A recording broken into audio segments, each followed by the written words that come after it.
नमस्कार मंडळींनो, आजच्या दिवसाच्या ब्लॉगमध्ये तुमचं स्वागत केलं आणि मी बाहेर जायत होतोय म्हणून पपीनकडे माझो पाठलाग सुरू केल्यान. सावतांच्या घराकडे गेल्याबरोबर आजीन माका म्हटल्यान की हय्ये खुर्चीर येऊन बस. पण मी बसलोय ना आणि बघलंय तर ह्यांच्याकडे मस्तपैकी गजाली रंगलेले. बाहेर येऊन बघलंय तर विश्राम दादाकडे मोबाईल मध्ये अगदी घुसान बसलेलो. सध्या याचो खरोखर टॉपचो विषय सुरू आहे. झंबुराच्या घराकडे गेलाय आणि झंबुराक म्हटलंय झंबुरा माका पण चॉकलेट दी. तर झंबुरा म्हणता मी अजिबात चॉकलेट देऊचंय नाही. मी म्हटलं माझ्या हातामध्ये बघ किती पैसे आहेत, मी भरपूर चॉकलेटा घेऊन येतलोय पण तुका अजिबात देऊचंय नाही.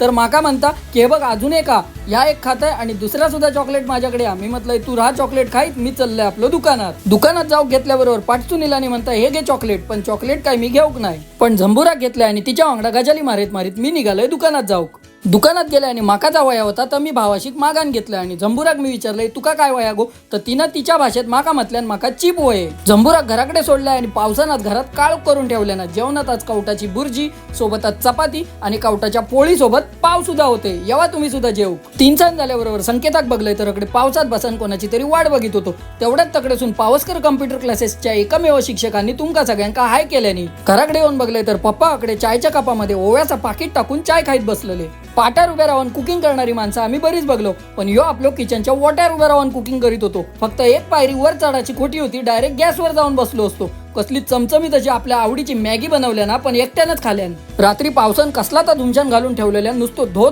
वाता होतो. माका अगदी भिजवूनच टाकल्यान. मग म्हटलं आजच्या दिवसाचा कोटो सरलो आम्ही भेटाय पुढच्या ब्लॉग मध्ये. तो सर देवा काळजी.